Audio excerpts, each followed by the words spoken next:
Good, happy Wednesday evening. I'm Riley King, and welcome to the Riley King Newscast. Let's get started. First up, Manchester man shot in Spruce Street home. Let's take a listen to this video from the Riley King Network. Good, happy Wednesday, everyone. I'm Riley King, and welcome to my news report right here on the Riley King Network. Let's get started. First up, Manchester man shot in Spruce Street home. Police in Manchester are investigating an overnight shooting on Spruce Street that they called targeted and premeditated. Manchester police said the shooting was reported at about 12:30 a.m.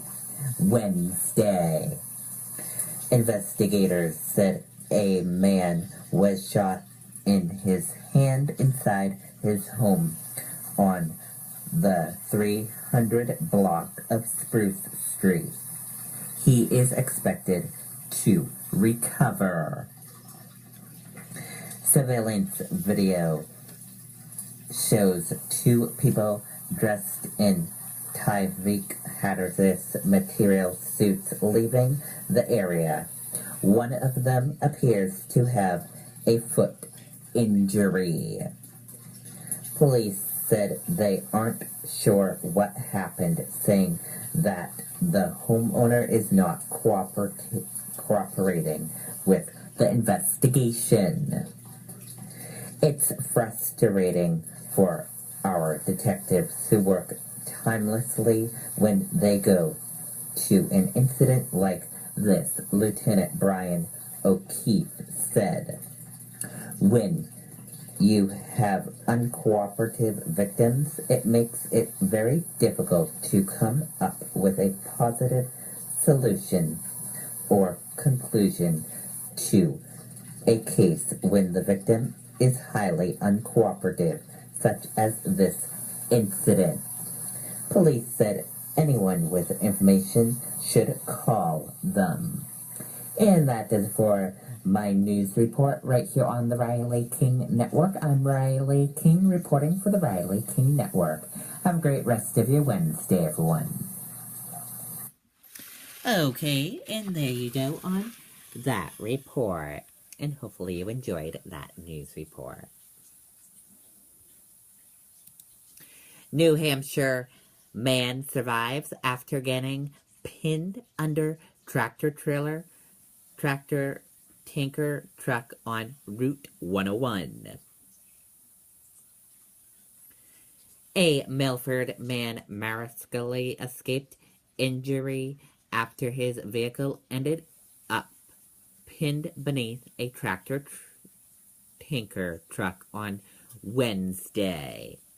State Police said Danielle DiCotto, 34, of Milford, was traveling eastbound on Route 101 in his 2004 Honda Civic at about 2:11 p.m. when he lost control of his vehicle and swerved into the other lane. DiCotto's car slid into a 1999 Peterbilt tractor tanker driven by Arcoles Martinez, 53, of Somerville, Massachusetts, and hit the tanker portion of the truck. Both vehicles slid into the concrete barrier on the left side of the road, where Dakota's car ended up wedged beneath the underside of the tanker and the barrier.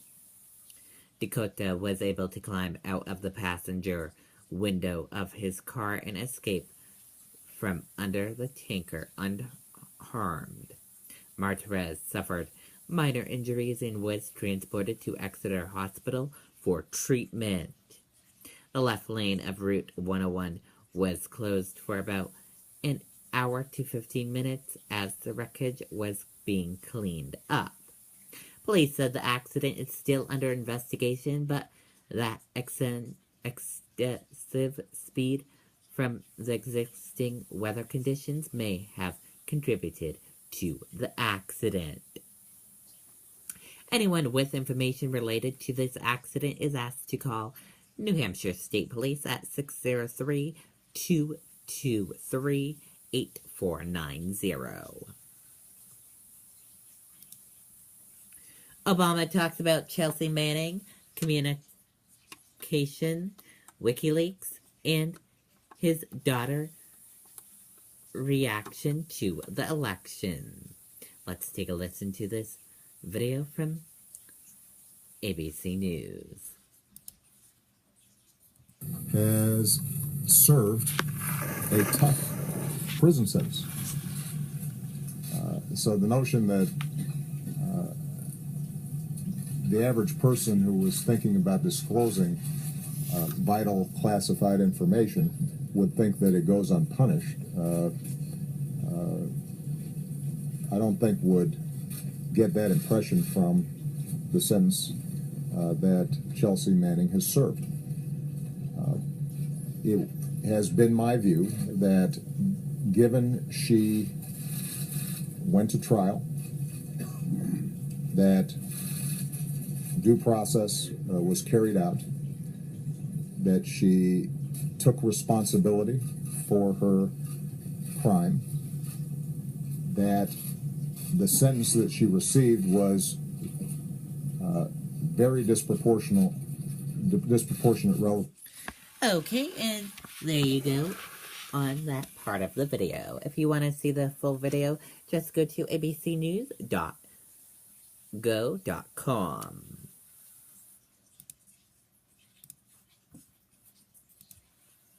After Hour Buzz, NFLX, MDLZ, KMICP, and more. Shares of Netflix shot up 8% Wednesday after the company posted earnings above analyst expectations. The video streaming service reported fourth quarter earnings of 15 cents per share and revenue of $2.48 billion. Wall Street analysts expected 13 cents per share and $2.47 billion. According to a consequences estimates from Thomson Reuters, Netflix also reported 7.05 million new subscribers worldwide, exceeding its expectations to 5.32 million.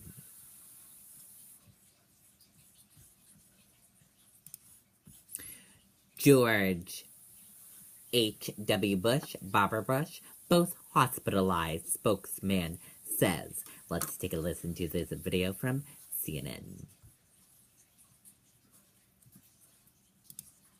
Former President George H.W. Bush and his wife, former First Lady Barbara Bush, are both in the hospital. The 41st president is currently in intensive care. Let's bring in CNN special correspondent Jamie Gangel and CNN chief medical correspondent Dr. Sanjay Gupta. First to you, Jamie, how are they doing? What do we know about their condition? So what happened was President Bush was admitted over the weekend because he was having a problem with shortness of breath and cough. They gave him IV antibiotics, and they thought he was doing well. Unfortunately, today there was a change in his condition, and he was put in intensive care. He was diagnosed with pneumonia. And we have this statement: doctors performed a procedure to protect and clear his airway that required sedation. President Bush is stable and resting comfortably in the ICU, where he will remain for observation. So that was some unfortunate news. Mrs. Bush was also admitted today for fatigue, cough, just not feeling well. I'm sure her husband's condition didn't help, but that's where we stand. He's 92, she's 91, I think. You know, they're getting on in years. Yeah, no, it's sad. Sanjay, as Jamie said, President Bush is 92 years old. Barbara Bush is 91. Obviously, we're hoping for the best. We want them to get out and get well soon. But realistically speaking, people that old get pneumonia. They're in the ICU. Should we worry? Yeah, absolutely. I think it's concerning. There's no question. And the hospital obviously has taken actions, putting him in the ICU, as you mentioned. And also this procedure that Jamie's describing is actually a breathing tube. He was intubated, so he's now in a breathing tube machine. down his throat. Tube down the throat, through the mouth, into the trachea to help him with his breathing. He hadn't had that done before, even in the times that he'd been sick before. So even as compared to his other bouts of pneumonia, which he's had in the past, this does seem more serious. We always say, Jake, age is not measured in years. There's people's physiologies, and this is a guy who was jumping out of planes recently still. But 92 years old with this kind of diagnosis, everyone's going to be very, very cautious in the hospital. Okay, and there you go on that report. And that does it for the Riley King Newscast right here on the Riley King Network. I hope you all have a great rest of your Wednesday night. And I'll see you back here for your 8 p.m. news and weather. Good night, everyone. Bye.